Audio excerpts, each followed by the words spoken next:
Houve um tempo em que a vida parecia ter um ritmo completamente diferente.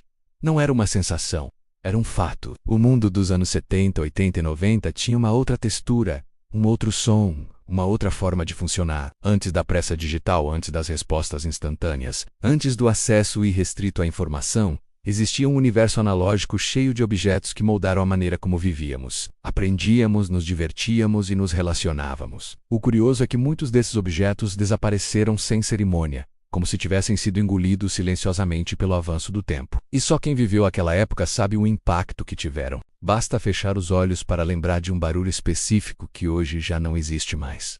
O clique firme do botão de gravar de um toca-fitas. Era um ritual quase sagrado. Escolher a música certa na rádio, esperar o momento exato para apertar o botão, torcer para o locutor não falar em cima da introdução. As fitas cassete eram pequenas cápsulas do tempo, carregando não apenas músicas, mas fases inteiras da vida. Muitas vezes o lado A refletia um momento emocional e o lado B guardava outro completamente diferente. Gravar uma fita era um gesto de dedicação que exigia paciência, planejamento e uma paixão profunda pela música. Outro objeto que marcou essa era foi o telefone fixo com cabo enrolado. Ele era o centro da casa, guardião de segredos, cenário de longas conversas. Atender ao telefone sem saber quem estava do outro lado era quase uma aventura. O suspense fazia parte da experiência, e havia ainda a arte de esticar o fio até outro cômodo para garantir um pouco de privacidade, mesmo que o cabo insistisse em se enrolar todo de novo. Não existiam chamadas perdidas, mensagens instantâneas ou áudios. Existia presença, foco e uma escuta atenta que parece cada vez mais rara no mundo atual. As televisões da época também eram bem diferentes das telas ultrafinas de hoje. Os televisores de tubo tinham personalidade, ocupavam espaço, tinham peso, e exigiam que a família se reunisse para dividir o momento. Havia o ritual de girar o seletor de canais, de ajustar a antena para melhorar a imagem, de esperar os comerciais com paciência. A programação não era personalizada, e talvez justamente por isso fosse tão marcante. Existiam horários para tudo, desde desenhos animados até programas que reuniam a família inteira diante da tela. Cada transmissão parecia ter mais valor porque não podia ser assistida novamente. E como não lembrar das câmeras fotográficas de filme? Diferente das câmeras atuais que permitem infinitas tentativas, antigamente cada foto precisava ser pensada. O rolo tinha um número limitado de poses, e não havia como ver o resultado na hora. Isso criava uma espécie de magia, uma expectativa que só era resolvida dias depois, quando o filme era revelado. Abrir o envelope com as fotos reveladas era quase um evento. Às vezes vinham cortadas, às vezes desfocadas, mas todas carregavam autenticidade. Cada imagem era única e irrepetível, como se capturasse não apenas o momento, mas também a alma daquele instante. Outro item que definiu aquela época foram os videogames com cartuchos. Soprar o cartucho para fazê-lo funcionar era quase um ritual de iniciação. Existia um valor físico quase emocional naquela pequena peça que armazenava mundos inteiros. Não havia atualizações, gráficos expansivos ou progressos salvos na nuvem.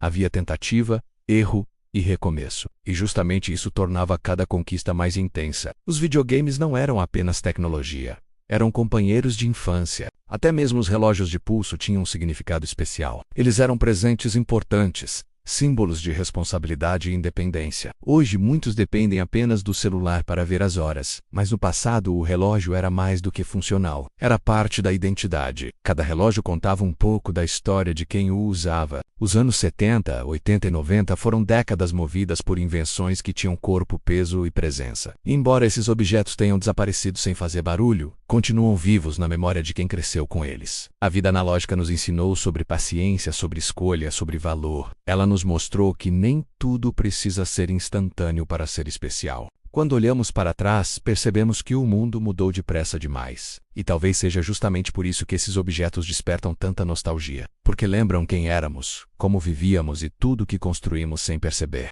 Quando pensamos nos anos 70, 80 e 90, uma das primeiras coisas que surgem na memória são os objetos que faziam parte do nosso cotidiano e que, de maneira quase silenciosa, desapareceram. Eles não foram substituídos de um dia para o outro, simplesmente deixaram de ser necessários, até que um dia percebemos que não estavam mais lá.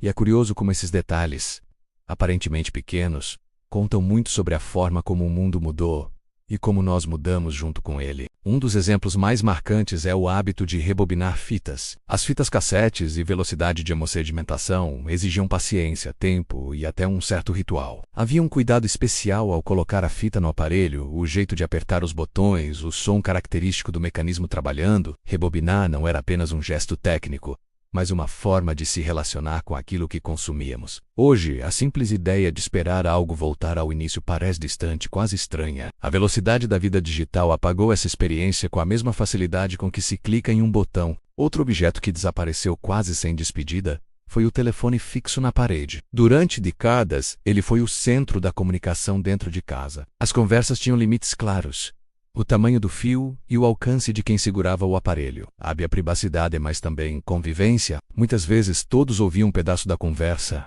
e isso fazia parte da rotina familiar. Com os celulares, essa relação mudou para sempre. O telefone fixo se tornou um símbolo de outra época, substituído por telas individuais e silenciosas. Os despertadores analógicos também foram engolidos pelo avanço digital. Aqueles aparelhos com ponteiros, campainha metálica e um som capaz de acordar até quem estava na casa ao lado, hoje são peças de decoração ou itens de colecionador. Antes, o ato de acordar fazia parte de um ritual quase mecânico. Hoje, o celular substituiu tudo: despertador, relógio, calendário e até o som que escolhemos para começar o dia. A perda desse objeto revela como transferimos para as telas funções que antes estavam espalhadas por toda a casa. Os álbuns de fotografia são outro exemplo daquilo que desapareceu sem que percebêssemos. Folhear um álbum era uma experiência única, cheia de textura, cheiro de papel, imagens reveladas com imperfeições que faziam parte da beleza do momento. Cada foto tinha valor porque cada foto custava tempo, dinheiro e expectativa. Hoje vivemos em um mundo onde tiramos milhares de fotos e paradoxalmente lembramos menos. As imagens existem,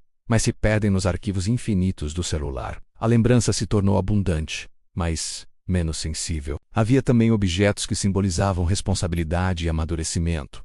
A agenda de papel, por exemplo, escrever compromissos à mão dava a sensação de organização, como se cada palavra registrasse uma promessa pessoal. Com os aplicativos digitais, essa relação se tornou mais prática, mas menos emocional. Antes, perder uma agenda era quase uma tragédia. Hoje tudo está na nuvem e pode ser recuperado com um clique. Até certos hábitos sociais desapareceram. Ir até a locadora de filmes era uma experiência que misturava expectativa, descoberta e até frustração quando o filme desejado já estava alugado. Hoje a locadora parece um conceito estranho para quem cresceu com serviços de streaming. Mas para quem viveu essa época, ela era um ponto de encontro, um lugar onde a semana ganhava um brilho especial. Outro hábito que sumiu foi o costume de esperar por uma música favorita tocar no rádio. Antes, era preciso paciência, sorte e, em muitos casos, uma fita cassete pronta para gravar no momento exato.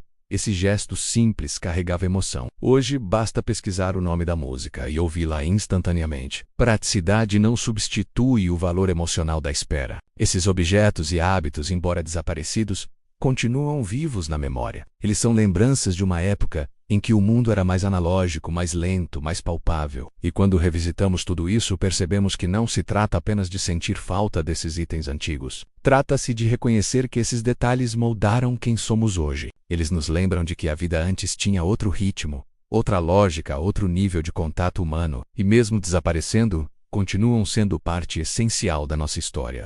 Ao chegarmos neste último tópico, mergulhamos em um terreno que toca profundamente qualquer pessoa que viveu as décadas de 70, 80 e 90, as sensações que desapareceram sem aviso. Não falamos apenas de objetos ou costumes físicos, mas do atmosferas, energias e ritmos que simplesmente deixaram de existir no mundo moderno. Há algo de muito curioso nessa mudança silenciosa. Ela não aconteceu de um dia para o outro, mas quando percebemos, tudo já havia mudado. O que antes era comum se tornou memória. O que antes parecia eterno virou relíquia. O tempo não pediu licença, apenas seguiu adiante. Para quem viveu aquelas décadas, a rua era uma extensão de casa. As crianças brincavam até anoitecer, as portas ficavam encostadas, os vizinhos conversavam na calçada como se fossem parte da família. Hoje, esse tipo de convivência quase desapareceu. Não por falta de vontade, mas porque o mundo mudou, ficou mais rápido, mais distante, mais fechado. É curioso perceber como uma simples brincadeira de rua, menos esconde-esconde, queimada, taco, pipa, menos, tinha uma força social enorme. Ela criava laços, fortalecia amizades, ensinava limites e construía memórias que duram uma vida inteira. Hoje, essas mesmas ruas estão silenciosas, dominadas por carros, grades e telas iluminadas. Outra mudança profunda está na maneira como consumíamos música e entretenimento.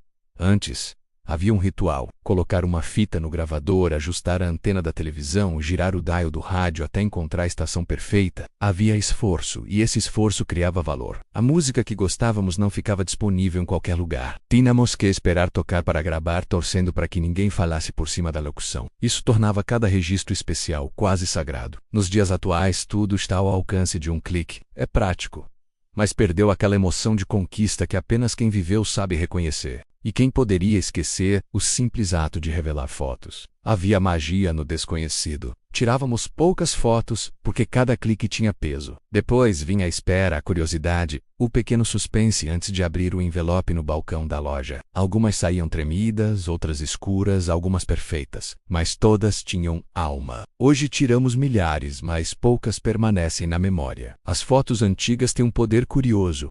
Elas capturam não apenas o momento, mas a intenção de quem estava por trás da câmera. Elas carregam presença. Também desapareceu um hábito quase universal: conversar olhando nos olhos sem distrações. Antes, uma mesa de bar ou uma sala de visita era um espaço sagrado. As pessoas falavam sobre a vida, debatendo, discordando, rindo, chorando, sem a interferência constante de notificações. O tempo parecia caminhar em outra velocidade.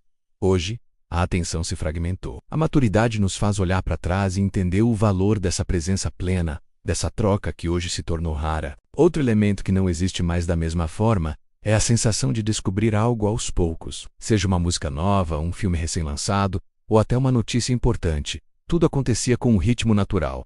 A espera fazia parte da experiência. Hoje, a avalanche de informação é imediata. A novidade perde o brilho rápido demais. Talvez por isso a nostalgia tenha ganhado tanta força. Ela nos lembra de quando cada conquista tinha sabor. E, sem dúvida, algo que marcou profundamente quem viveu essas décadas é a simplicidade. Não era uma vida perfeita, mas tinha equilíbrio. Havia espaço para sentir, para conversar, para errar, para aprender sem pressa. A maturidade traz a consciência de que essa simplicidade era um bem precioso e que ela só se revela totalmente quando olhamos para trás com atenção. No fim, essas tradições e objetos que desapareceram sem aviso não são apenas memórias, são capítulos vivos de uma época que ajudou a moldar quem somos hoje. Eles nos lembram de onde viemos, do que vivemos e do quanto o mundo mudou. E por mais que o tempo avance, essas lembranças continuam pulsando dentro de nós como pequenas âncoras afetivas. Se você se identificou com esses momentos, com essas sensações e com essas lembranças, então este canal é para você. Aqui celebramos histórias, curiosidades, memórias e reflexões que falam diretamente ao coração de quem viveu tudo isso. Se quiser continuar viajando por essas lembranças que construíram nossa geração e descobrir curiosidades profundas sobre o mundo que nos formou, se inscreva no canal, porque essa jornada só está começando e você faz parte da essência das curiosidades.